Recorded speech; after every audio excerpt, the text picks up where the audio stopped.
Okay, Assalamualaikum warahmatullahi wabarakatuh. Assalamualaikum warahmatullahi wabarakatuh. Waalaikumsalam. Waalaikumsalam. Waalaikumsalam. Selamat Raya. Selamat Raya. Selamat Raya guys. Maaf saya batin. Aku tunggu je dah start ni. Zik, selamat Raya Zik. Zik, selamat Raya Zik. Aku suka baju ni. Kau diam. Okay. Lawa baju lawa tak pede. Terima kasih. Lawa sih. Pocket dia style lah. Terima kasih. Memang dia memang abstract. Ni yang dengan sama pattern dengan seluar dia tak? Salah. Butang tu macam mana aku punya mainan punya roda. Kau pengen kurang aja. Betul. Ini pun aku sokong. Aduh. Okay, sihat semua? Sihat. Ya, Alhamdulillah. Korang sihat? Alhamdulillah. Sihat. Okay, so selamat kembali kepada rancangan kami Setuju Tak Setuju. Yes. Welcome back. Yeah. So jangan je welcome back, tapi jangan lupa untuk follow, like and also subscribe us dekat YouTube, Facebook, TikTok and insyaAllah Instagram kita. Dan hari ni penyaja kita juga adalah FAATHIMAHFAKHRUDDINPROPERTIES. Alright, so please follow her on her IG, Facebook and TikTok. Fatimah Fakhruddin Properties dekat IG dengan Facebook. Dekat TikTok dia Agent Faz, and nombor dia adalah 8268 9136. 8268 9136. Yes, right. Impressive tak? Impressed bro. Kena ingat ni sebab pay master main nombor. Betul. Apa aku claim? Betul, ini semua betul. Apa nama dia lagi? 8268 9136. Yes. Aku upkan gaji sikit lah. Alhamdulillah. Yes. Ada tu buka apa ni? Okay, so topik kita ada pada hari ni adalah mengenai korang dapat video yang this week, early this week. Yes, aku tahu yang mana. Sekejap. This week macam very happening. Masa tu Yang locally pun ada pasal macam-macam. Masa tu knife point. Okay. Kesian doh. Okay, so kau cerita sikit. Mungkin diorang tak tahu apa kita berbual. So aku tak pasti the exact date. Tapi there was this incident where this makcik, this guy, he took makcik to hostage. Aku nak bawa Melayu hostage, aku tak tahu. Tak apa, bawa campur je lah. Tak. So dia Mangsa Tebusan. Wow. Mangsa Tebusan. Okay, Mangsa Tebusan. Dia ambil makcik ini sebagai satu Mangsa Tebusan. Wow. Yes. Which is very very rare lah in Singapore kan. It's like of all the crime shows that I watch, aku selalu macam selamat ni betul Singapore ni, Selamat Singapore. Selamatlah sangat. Selamat Hari Raya.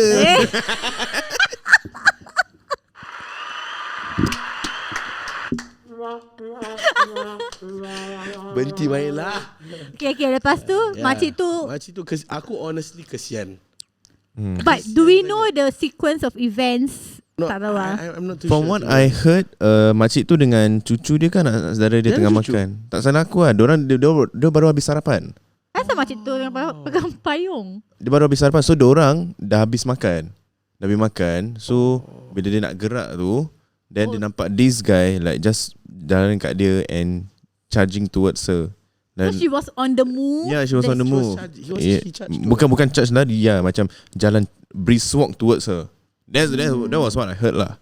Okay. Yeah, so aku Where was this? Where did it happen at? Yishun. Pelik tau duduk tempat ni. Serius. Nak cakap tak line dia? Tak. cakap lah apa? Tak. Cakap. Aku dah tahu dia sebenar-benarnya. Dia betul ke orang Yishun macam gini ke? Tak ada.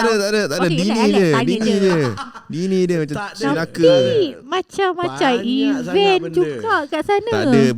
Benda lain banyak juga terjadi dekat tempat lain. Tapi tak keluar kat Singapore. Tak ada keluar kat news. Singapore ni banyak benda-benda merepek jadi. Semua kat Yishun. Aku nak tanya. Kau relax sudah.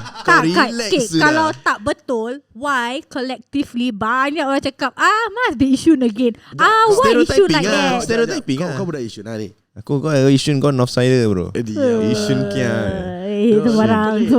Dia orang Yishun semua pelik. Serius. Tak semua. Kira kau nak cakap mak aku pelik ke? Tak ada. Aku tak main. Kau nak cakap mak aku pelik ke? Kau ni minta maaf dengan mak dia. Dah alang-alang Hari Raya ni. Kau nak cakap nenek aku pelik ke? Sabar, dengar dulu. Aku cakap tempat Yishun ni mungkin orang Yishun tak pelik lah. Tapi Tertentu. Ada orang-orang dalam within Yishun tu ada yang pelik-pelik, kejadian yang pelik-pelik lah. Wah, that is just beating around the bush and sugar coating the hell out of that. Aku cakap salah, tak cakap salah. Hey, okay. Tak maki Tak maki. Taklah, macam there is a lot of different events yang happen in Yishun. Aku tak nak cakap, okay? Tapi kau sendiri tahu. Betul? Aku wouldn't deny lah. Wouldn't deny. Right? So, Okay, tapi kalau katakan right, if you're in that makcik position right, what will you actually do? Aku would do whatever yang dia buat. Which is just stay still lah. Yeah, stay still. Kau jangan trigger dia. Kau relax. why? No, pasal kalau the more kau pasal I dah know, kat sini. actually aku baca kan tu. He was actually on drugs. Drugs atau he was on the run from drugs.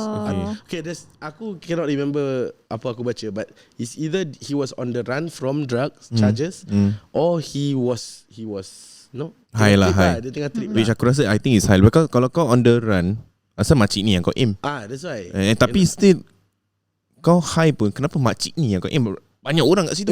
Aku rasa dia main grab je mana boleh. And probably to him, the one that he can control. Nampak aku tu criminal minds banyak sangat. The one that he can control lah. Kalau dia yang muda sekali, dia sendiri kena whack balik. Dia pun boleh fikir. Tapi apa motif kau nak hold hostage orang tu in a middle of like broad daylight sah?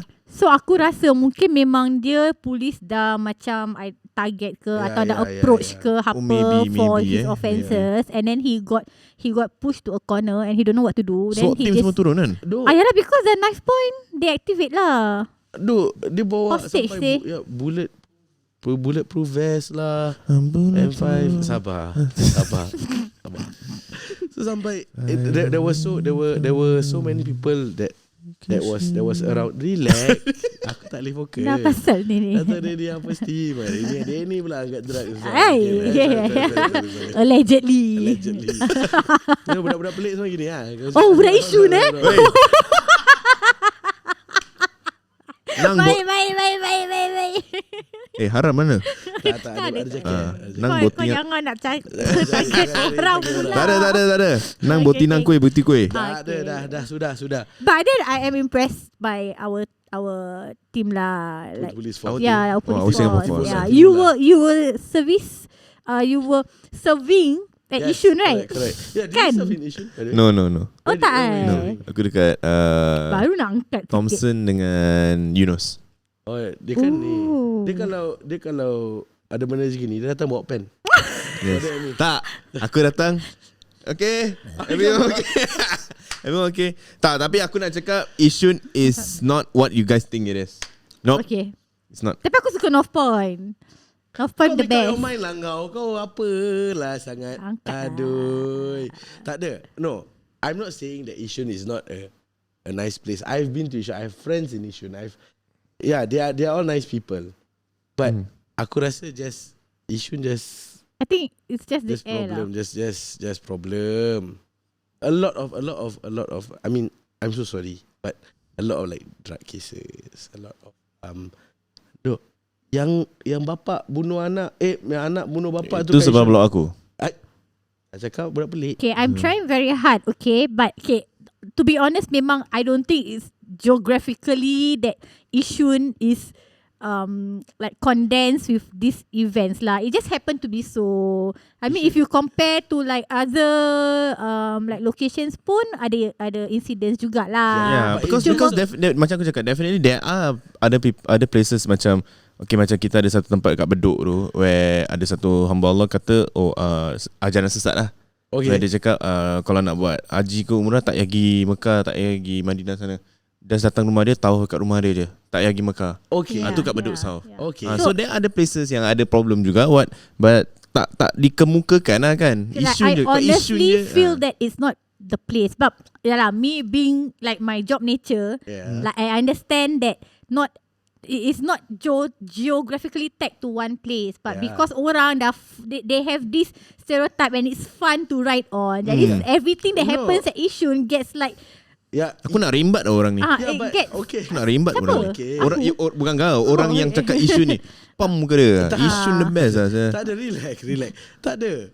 Okay, if you want to say that, I can accept that. But the thing is, Yishun je yang banyak benda jadi.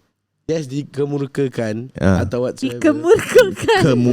Dikemukakan. Tak ada ar, tak ada ar. Murka bukan. Bukan, tu Allah murka. Yes. Bukan. I'm sorry. Dikemukakan. Tapi just a lot of things is happening at Yishun lah. Coincidentally lah. Coincidentally. Rabak tau. Secara kebetulan. But it's only because everyone magnified to the extent. Betul. If kau compare to like I forget the one yang also the auntie yang knife dengan SWAT team tu kat depan sekolah. I don't remember the location, but that wasn't Yishun what. Okay. So there are incidents at other places yang it's just that everyone is hyped up about Yishun being yang dia cari point. hello police. Apa? Hello police. Yang dia keluar lari bogel masuk kereta orang, hello police. Itu pasal lain story. Tak ada. But still, kalau itu happen kat Yishun, orang akan ni Yishun. Yes. Betul. Ni orang stereotype. It's just the tagline of apa-apa jadi kat Yishun macam ni Yishun lah. Yes. Tak, sabar. But do you know that Yishun is expensive now? Yes. Because of this kind of cases. Jangan happy sangat. Bangga siap. Jangan bangga sangat. Yes, I know that Yishun is a what's the old estate lah. Mature estate. Yeah. So dah mature Yishun sekarang. Mature doh. It's very it's turning more and more into a hub lah because the interchange is there, the MRT is there. Aku literally went through all the phases. Yishun, please back up. What is going on? Aku went through all the phases. The Yishun was just like tempat geladangan gitu, nothing, literally nothing. Yeah, I remember when I had to take hutan. I seen pictures of pre North Point. Yes, correct. It was just a ladang and Then after that dah ada. Aku selama aku hidup kat Yishun ni, aku boleh kira berapa banyak tak boleh kira berapa banyak kali poliklinik Yishun tu dah tukar dari sini pergi sini. Tapi ada tak any other residential areas yang have this kind of stereotype? Tak ada, Yishun je. Kan? Yishun je. Aku sekarang dah macam confused tau. Mana lagi ada? You tell me. Selama kau hidup okay ni. lah, kalau macam orang budak belik. kau tutup kau ni mulut. Kalau macam orang cakap macam kau tinggal mana? Bedok Sau ghetto siut. Macam gitu. But that's normal wah. Ghetto macam aku tak ada.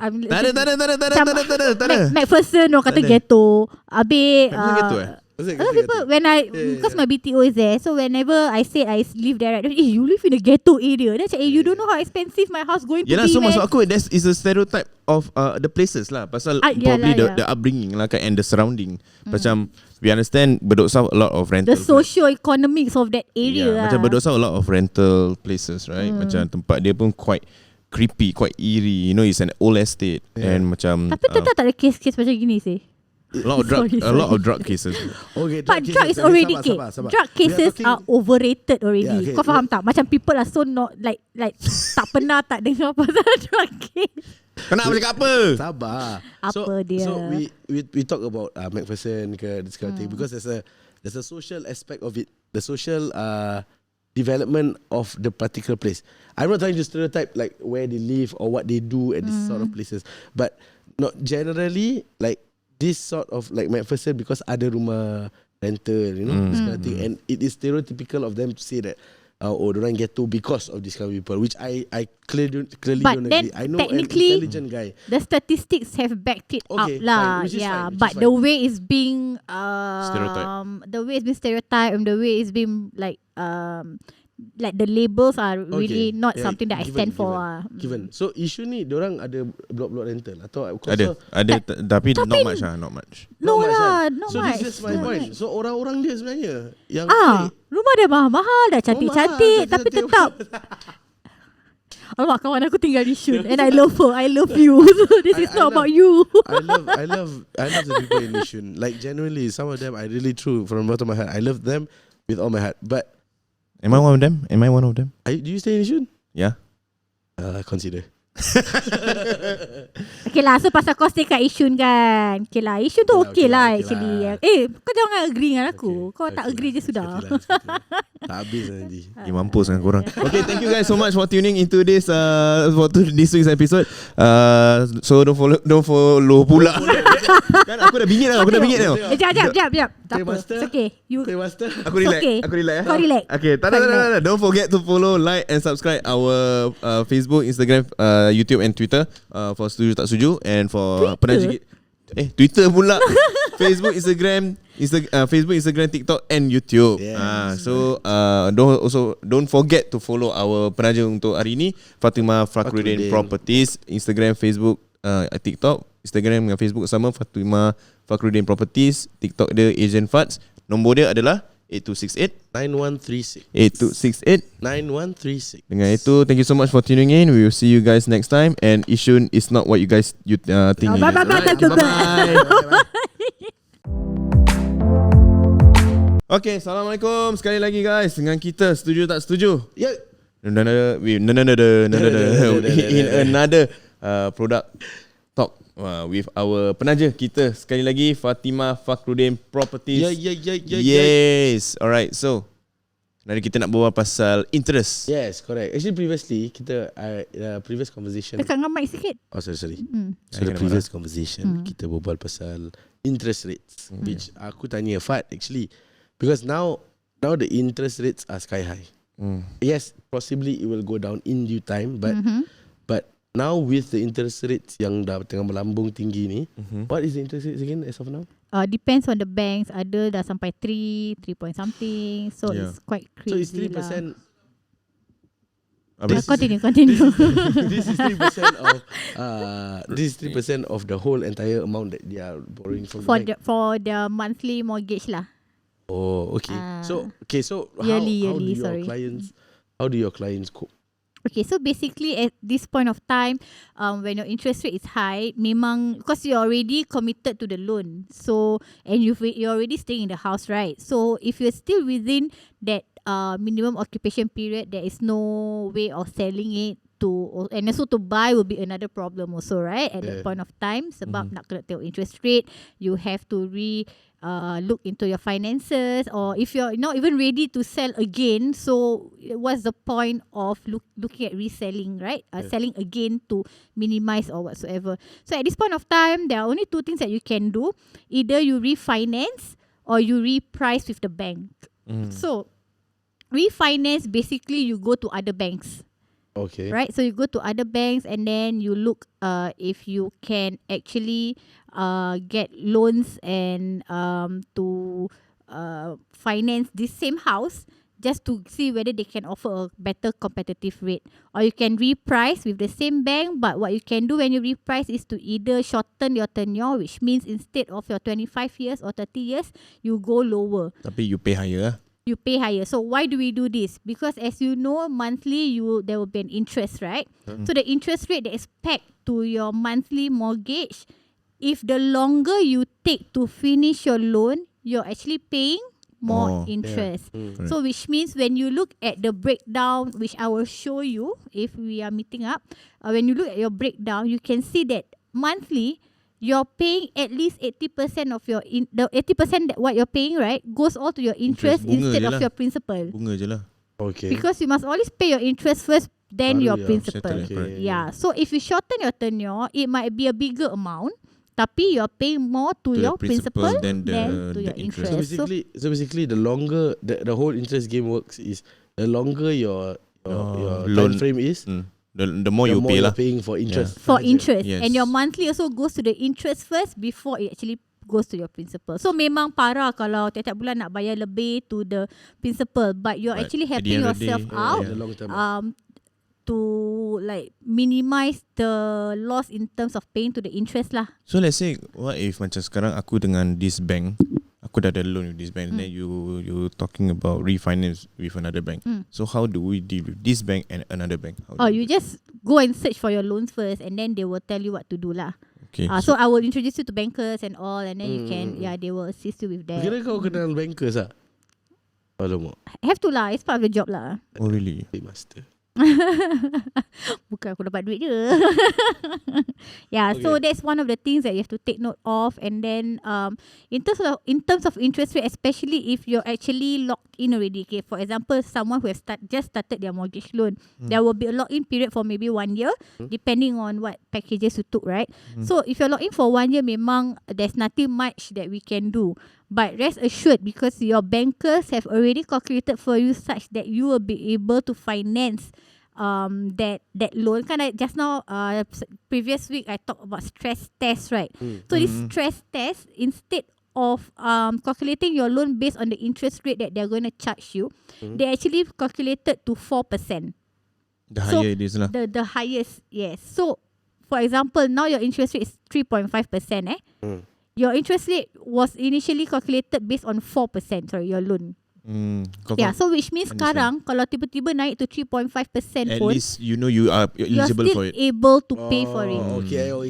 So it's a stress test. So that 4% is the benchmark line. Correct. Yes. So anything above 4%, if you cannot loan, then they won't give it to you. So there's always a leeway that they give to you. So to prepare for this kind of instances. Nice. Alright. Okay. So thank you so much for your sharing session this time. Tak pelat dah. Tak pandai. So kepada korang sekali lagi, kalau korang ada pertanyaan mengenai apa-apa saja topik, boleh saja DM Fatimah ataupun message je dekat 8268 8268 9136. Sorry. Tidur Mic jauh. Tidur selamat raya. Alright, so kalau korang nak follow dia dekat Instagram, Facebook and also TikTok dia. Instagram dan Facebook sama, FAATHIMAHFAKHRUDDINPROPERTIES. Dia punya TikTok Agent Fats. Dan jangan lupa untuk follow kita juga, Setuju Tak Setuju. Yang kita jumpa lagi di lain kesempatan. Assalamualaikum warahmatullahi taala wabarakatuh. Waalaikumsalam.